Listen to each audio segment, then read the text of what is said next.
Welcome to Selling in the Motor Trade, in association with Automotive Management and Simco Training. This is the weekly podcast where we share best practice, tips, and ideas on how to sell more cars, improve your service department, and generally put more profit into your dealership or dealer group. I'm your host, Simon Bowkett, or some of you might already know me as Skippy. And firstly, I want to say thank you for taking the time to tune in.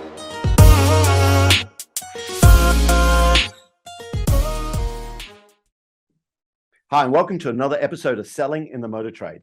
Today, it is my pleasure to introduce you to Jennifer Suzuki. Now, I first seen Jennifer Suzuki, it must have been 8 or 10 years ago at the National Automotive Dealers Association. And she just spoke so much sense about how to deal with that digital internet inquiry. And I just loved her content and what she was talking about. At the time, there seemed to be a lot of people just talking about the same old stuff again and again. So I've been trying to get Jen on the podcast for a while now, because I just know that her content is going to be brilliant. So Jen, I want to say thank you very much for taking the time to come on the podcast. Oh, it's my pleasure, Simon. Thanks for inviting me. Now, listen, we like to get to know our guests to start with. So can you tell us, for the people over here in Europe who may not have heard of you, how did you get started in the motor trade? Yeah, it was basically a story we've heard multiple times. I didn't really apply myself in high school. I thought that I was going to go to college. I didn't have the test scores, and I applied and got denied over and over and over. So now I'm the summer out of high school and I got nowhere to go. And a lot of people don't know this about me, but I didn't have a lot of family. A lot of my family had passed at this point. I was sort of on my own and I didn't have a car. And I got this idea to just go to a car dealership and sell some cars. And I applied and finally somebody accepted me. And I started selling cars for a big volume Toyota store. I'm 18 and it was sink or swim, Yeah. I was broke and that business got me on a career path. Great. Okay. So starting at 18, what was it like when you started? 18. Okay. It's got to be young, right? To start in the motor trade. I know I started at 17, but I was washing cars to start with and then wanted to sell them. That must have been tough at 18, was it? It's not just, it's tough to sell cars. It's tough to learn the business. It's tough to integrate into even a team that you don't know, or even have a boss. You never had a boss before. And there's expectations about, discipline, showing up to work on time. And then, so you're sort of, a young adult and you're figuring out adulthood on top of responsibility. And for me, I'm under pressure. I'm broke. Like I'm literally about to be homeless. So I've got about 30 days and this is my only opportunity. Hey, but your back's to the wall. You've got to do it, right? You're gonna figure out. It's called survival. Yeah. and you will figure it out. So back when you were selling cars, are there any days that really stood out for you? Days that you think, yeah, I've made it. That was a brilliant day. I mean, for me, there's nothing that stands out like that because I think I'm always in a hustle. I've always been in a hustle, and I think that I'm constantly trying to find my next level. And so the bar continues to raise and the industry continues to evolve. And as the industry continues to evolve, that impacts your perspective, your goals, your discipline. And it could be a fault of mine, but, you never seem to quite hit the target because the bar keeps going up. So for me, there's rewards in what I've been able to achieve in my lifestyle. I have freedom. I can make my own schedule. I can be with my children when I want to be with them. That's the success, but there's not days that stand out because they all blur, my friend. Is it a fault always wanting more? Isn't that human nature? Isn't that what we do? Maybe it is. I think it's generational. Okay. Yeah, because, sometimes in the dealerships, you see, money used to motivate me. Now it's like you try to swing some $100 bills in front of these guys and they're like, no, I'm good. I'm like, really? Nobody wants to win $100. Okay. Yeah, so true. So true. Now, listen, this is a shameless plug, and everyone who listens to the podcast knows this is a shameless plug for our first 90-day sales training program. Okay. So, Jane, can I ask you, is there anything that you learned in the first 90 days that is as relevant today as it was when you first started the business? You have to have a process. You have to have a process if you want to be successful. And the process is part of the goal planning. And if you don't have a goal, you don't have something ahead of you, something that you're trying to fight for, then it all falls apart, and you're just going with the flow. Every day you're showing up to work, you're just going with the flow. Whatever comes to me, I'm going to handle it. I'm like, that's not how you get to the next level.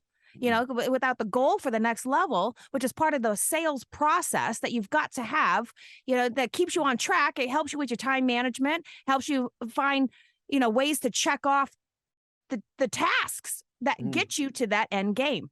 That's important. It is that process. Come to work. I think it was Joe Verde said, come to work. Don't come to work to wait. You got to know exactly that process is so true. So in those early days, was there anyone who was a mentor, anyone who stood out, who really took you under their wing and helped you in the process? I wish, Simon, I wish. Let me tell you how it works for me. And I see this still ringing true into the stores I go into. Desk managers aren't mentors. And I don't think they had the training to become a mentor. And this is a general statement I'm making. Even general managers, sometimes they didn't go to leadership conferences. They didn't learn how to mentor people. For me, I had to figure everything out. Even to this day, I'm so independent. It's to a fault. I'm still trying to get a boyfriend, no, but the truth is, it's like, mentorship. What does that mean for me? I go down TikTok, YouTube, Instagram. I'm looking for people to inspire me on a daily basis. There was never anybody in my court rooting me on and saying, hey, here's how you could do it. And this is really the inspiration for who I became, in this industry, and what I do for people, and what my passion is, and my purpose, which is to serve people. I want to help people succeed. I want to give them the plan I never got. That took me so freaking hard to figure out, that it's not necessary. We do need someone to show us the way. It is very difficult. And I wasted a lot of time in my career path trying to figure stuff out, when I wish I'd have had just one person who believed in me.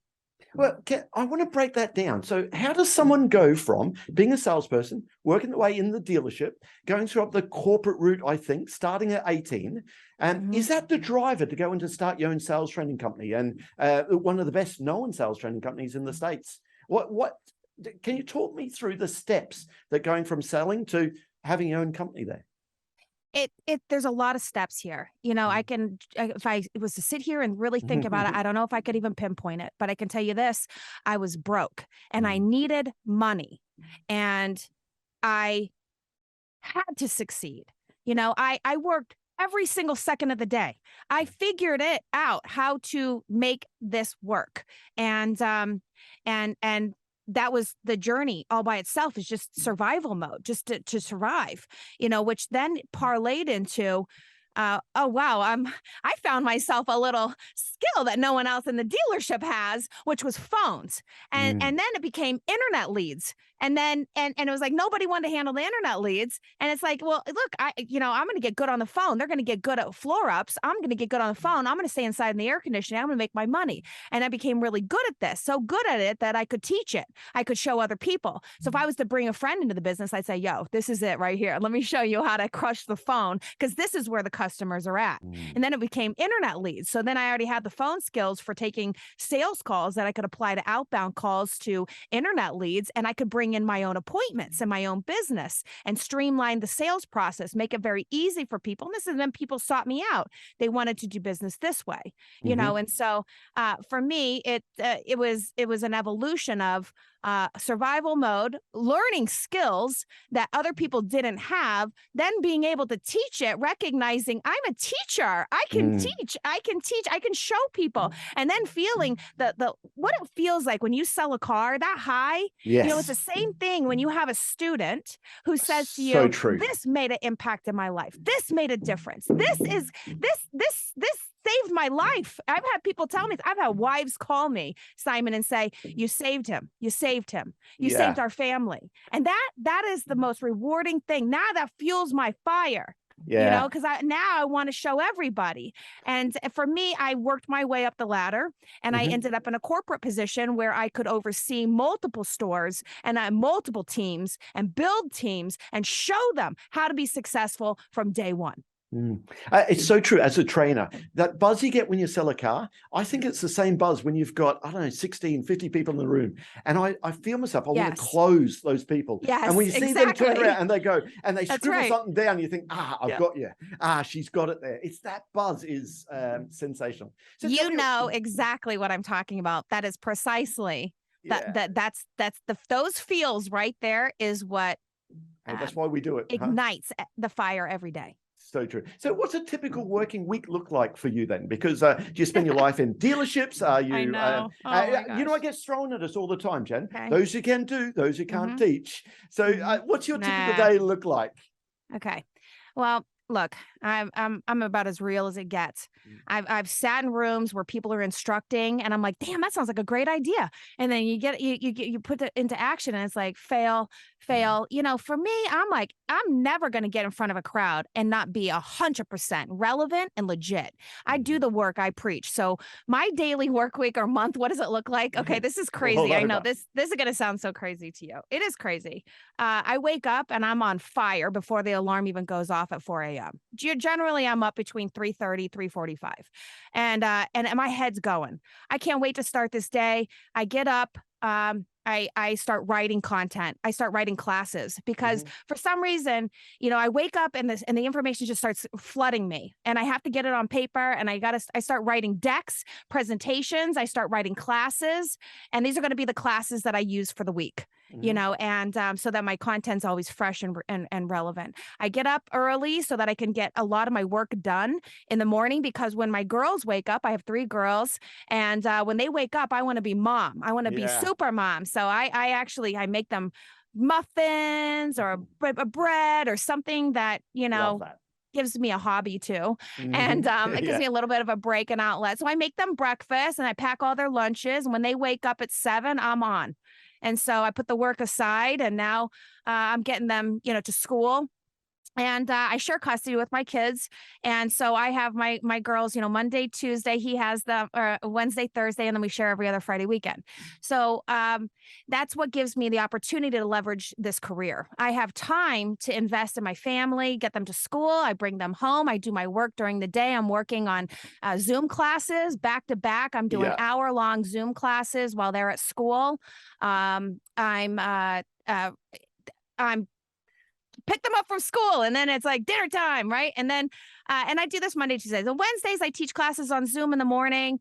I'm working on my podcast in between things, and then I'm on a plane. Wednesday afternoon, I'm on a plane, and I'm gonna go see a dealer. I work in service and sales teams. I do a lot of corporate leadership management courses. So you're on the floor. You know the real world all the time. Yeah.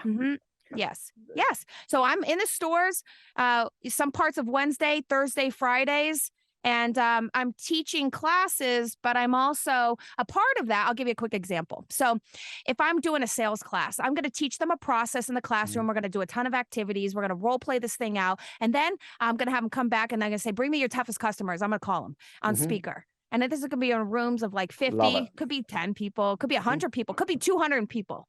I don't care. Give me them. Let's call them. I put them on the speaker, and I call their customers, and I close them every single time. And they sit there, and I think this is important because they can see that the content works, but you got to look at it from a different perspective, because we have a lot of old school mentalities, and it's hard to crack the things that, would require change. And so when they see me do the work, the service advisors see me work a customer in the lane. They see me connect with that customer. They see me smiling at that customer. They see that I already knew who that customer was before they showed up on the drive. So I can make sure that I set this thing up. I'm trying to write business today. Yeah, so that you're a coach. You're a coach more than a trainer, then, really, aren't you? You're showing people how to do it as well. Isn't that what a great coach does? Yeah. I'm training, I'm coaching, and then I work at the NADA Academy. I've been a guest instructor. I'm the only outsider there. I've been there for almost 9 years. And so I teach there a couple of times a month. I teach half-day classes to executives, general managers, successors that are, so listen, a lot of stuff. Over the years, then, you've trained lots of salespeople. Can I ask you, in your view, what separates, what's the character traits that separates the top performers from the average salesperson? You got to hustle hard. You know, anybody that's let off the gas, they're not working every minute of the day, working towards something. Every minute of the day is just going to be on slow-mo. They're going to be on average mode. The high performers all have something in common. You know, they're working all day. They're not on Instagram scrolling. You know, that's a very, I do it too sometimes. I'm not going to lie, you know, and then I beat myself up later for it. But no, I mean, you got to stay very focused to your prize. That's why I say you got to have a process. You got to have goals. That's never going to change.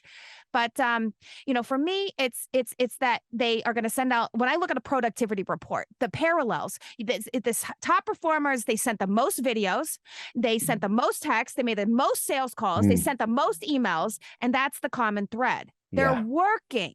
Yeah. Workload. Come to work again. And you're so right about salespeople scrolling, doing everything else. If you're going to be there 10 hours a day, make sure you get paid for it. It's frustrating sometimes where you just don't see people. They have all the ability in the world, but just don't apply themselves. Well, most people don't have a process, Simon. They don't have they don't have the leadership in place to mentor them, to show them the way, right? They expect results, but they can't show them how to get the results. And people burn out. That's why we have so much turnover in this business, because people can come to work after 60 days and nobody gives a, about them. It's like, all right, well, I'm moving on. Yeah. Well, listen, as I said right at the beginning of this, I met you at the NADA conference 2 years ago now. Okay. And we're all talking about the digital approach, the internet approach there.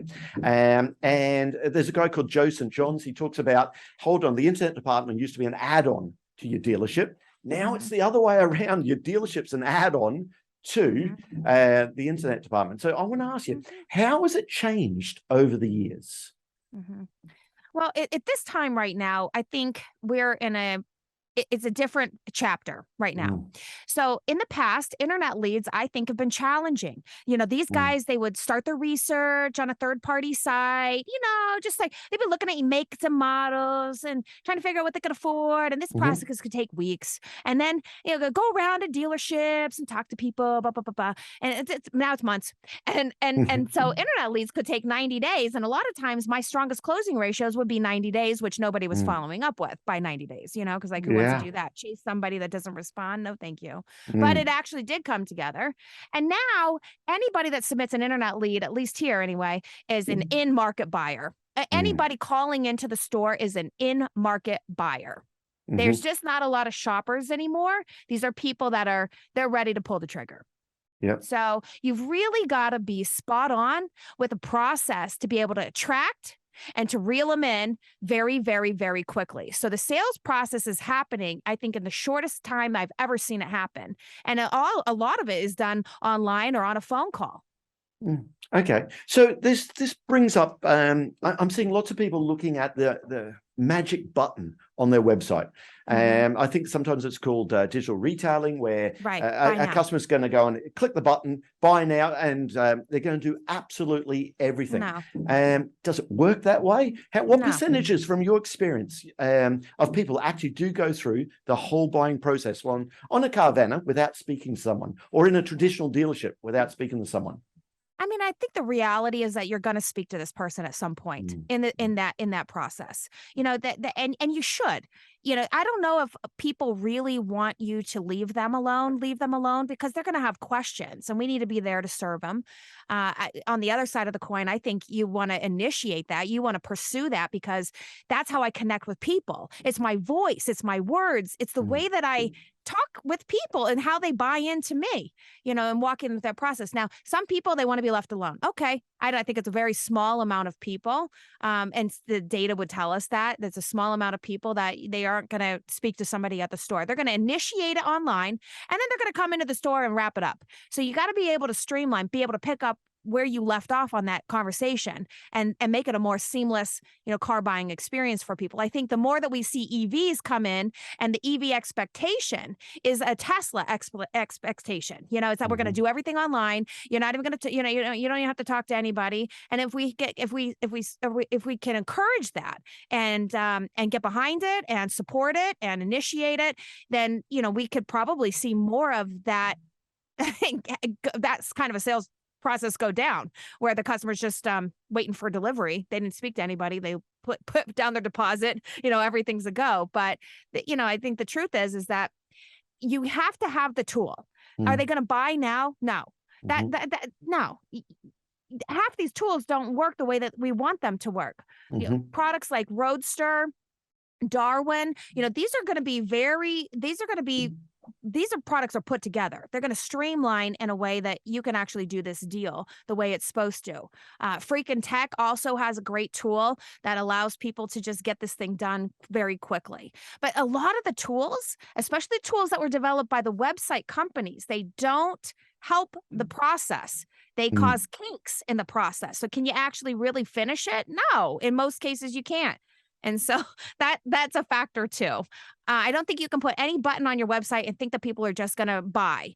There's a lot of work that has to be done. You got to simplify the website so that it's easy for them to navigate where they need to go. There has to be a next step, because if it's not clear as to what the next step is going to be, then they go off and they go rogue on you, and they end that pursuit. And then you got to have the right staff that's watching this, because this is not a regular internet lead. It gets dumped into the CRM like an internet lead. But if you don't know that the back end tool, there's breadcrumbs, the breadcrumbs that the customer's leaving their journey. They're looking at this car. They're looking at that car now. They say they have good credit now, but now they say they have poor credit now. Now they say they're going to put 5K down. Now they say they're going to put 1K down. Now they change their mind, but I can see all of that in the back end system. If I'm not looking for the breadcrumbs and I'm using that in my conversations, I'm really not killing this game. It is going to require effort, process, and it's going to require accountability. Okay, so over here we have companies kind of like Carvana that you have over there, Cinch, Kazoo over here. Kazoo was the biggest one, had a 7 billion valuation. I believe they're now down to less than $1 billion. Really struggled because of getting supply of stock and so forth. And there's lots of dealers saying, you know what, this whole magic, people are just going to magically buy. No, we got to go back to the dealership. Where is the future going to be? The question I'm asking, we as salespeople, are we the dinosaurs? Or do you think we're still going to be around? I don't have a crystal ball, Simon, but I can tell you things are changing faster than I've ever seen. You got to be ready for everything. And the most important thing that dealers recognize is that you need to open up the pathways to purchase, because everybody buys differently. Everybody wants to buy differently. And as the technology evolves, you got to have your eyes open, your ears open. You're looking for the next best tech to incorporate into your dealership model so that you can streamline. You're looking for time efficiencies. You got to open these pathways up to buyers. If they want to do it all online, boom, you got a process for that. They want to call into the store and they want to ask questions and they want to lay down a deposit, you got a process for that. You have a customer who walks in the front door and they searched online and they did some work online. You got to be able to have a process for that. You pick up where they left off, and it's just, you've got to be ready for anything. And at the same time, be willing to pursue the latest technology. Know it, seek it, use it, try it out. Because once you're in the mindset of like, hey, I'm willing to try something new, it's game on. We got to be ready for anything, because anything could happen. I don't think any of us could have predicted this 3 years ago. And that's why I can't predict what's going to happen in the future. But I can tell you things are drastically going to change. So what do you say to that sales manager who's been around for a long time, a great salesperson, but maybe a little bit old school, okay, who says, whoa, hold on, Jen, I don't want to give the customer all my deal straight away. They're just going to go and shop me. I need some control. Don't give them what they want till we get what we want. What do you tell that sales manager about this whole giving the customer everything? What's your view on that? What do you want? What do you want? You're a consumer. What do you want? That's what I would say to the salesperson. What do you want? How do you want to buy? It's like, why are we all on Amazon? Because they make it so damn easy. They watch my patterns. They serve up products I didn't even know I needed. It's delivered on my doorstep. I pay more for products because I want to be able to click, boom, buy, boom, it's at my doorstep. And that's the bottom line. All of us have one thing in common. We want things to be easy. So as soon as you think you're going to throw down a roadblock, you're old school. You got a problem. You don't realize what's in front of you. You don't realize the opportunity that's being given to you. See, I have a broke mentality. So when a customer comes to me and they come knocking, what can I do for you to make your life easier? Not harder, never harder. So if I want to hide information, I mean, it's been published for 20 years. What are you doing? You want to make my life harder? You're just making your life harder. As soon as you start opening the floodgates and you change the mentality of, hey, I want to be transparent. I want to make this easy and convenient. Customer experience is everything. It ain't about the price. Yeah, Jen, I think it was you who said at your conference, it might be someone else, but our website is full of lies sometimes. Hey, want to price your part exchange? Now, click here. Or your trade-in, sorry, click here. So the customer clicks there, and no, you've got to fill out a form, okay? Agreed. Hey, you want to know how much a month our interest rates are? Click here. No, we're not going to tell you that. You've got to go. Roadblock. It's almost like, was it yourself? It was someone out there that said, our websites are full of lies all the time. Where does that go for transparency? It is really, isn't it? Yes, transparency. Don't customers want transparency now? Well, why I want that. That's what I want. Yeah. Nobody has time. We are all living in this world where we don't have enough time. Everybody's trying to drive faster, get to places faster. We're trying to do things faster. This is about efficiency. So if you know what behavior is, you've got to accommodate it if you want to hit the nail on the head. If I go to your website and I find special pricing, click here. Oh, put the freaking special price up front. You know what I mean? Yeah. Nobody wants to put their contact information in a form. Let them text you. This is crazy. Do what you like. I want to multitask when I'm at work. I want to be able to hit up a chat customer service while I'm, creating a document. I don't want to wait on hold. I don't want to call anybody and wait on hold. That's crazy. If it's what people want, and now it's time to make sure that you give it to unlock the barriers. Yeah, so true. Hey, listen, I'm keen to get your views on video. We all know that video works, okay? See It Now is, we wouldn't have many clients not using See It Now in Europe. It's quick and easy to get video through to people. But I want to get your views on the speed of response, because we're talking now about Amazon speed. I want everything now. We go to Argos over here. If I get my order in before 10 o'clock in the morning, I can get it the same day. Ooh, okay, I love that. That's what we want. Okay. Yes, that's a victory. So I want to get your views on how quickly do we get that digital inquiry? Let's just call it the email comes through. How quickly do we get the video through? Because some people are saying, I want a video with every customer straight away. But by the time the salesperson gets the video, gets the car out, does a professional video, it might take too long. Or do they do a video, an email contact first to take them out of the market? Because we have companies like Call Drip over here. I believe that's an American company. Love them, yes. Call Drip, Alistair Carmichael, been on the show, absolutely brilliant. Selling that over here. We've got lots of those companies over here. What's your views? How do we get the video through? What's the speed or video or both? Great question. So I'm going to hit this from a couple perspectives. Okay. First, it comes down to process. All of us are different humans. We're all wired differently. We know different things. We just are allowed to find multiple pieces of information and make a determination of how we want to do things. So I do, and it's the same thing with sales training. It's like I always say, your mission is to get as much information as possible and to find your way, to find a way that feels comfortable for you. Not everybody's going to be comfortable, Simon, shooting a video themselves. And you know what? I'm not going to be like, oh, you have to send a video, you're fired. Like, that's crazy. That's not that person's personality. They may be more of a text and a giffer. Okay, like that's your thing. Do that thing. But we need to have, options for people. And then we have to give them the tools and show them the way to be successful. For me, video, highly successful. It must go out immediately. I mean, I want to get first the response time. So this is the other side of it, is I want to make sure that the response time happens quickly. It's got to be under 10 minutes. And I don't care if it's a text. I don't care if it's a phone call. I don't care if it's an email. I don't care if it's a video. It's just get the response time down. Right. And some people need to stop the clock. And I understand 10 minutes, all of that. It's got to be, it's not stop the clock. It's not this golden hour anymore. What a ridiculous thing that is now. It's 10 minutes, isn't it? quickly. Yeah. This is the other part I wanted to mention, is that at this time right now, these are in market buyers.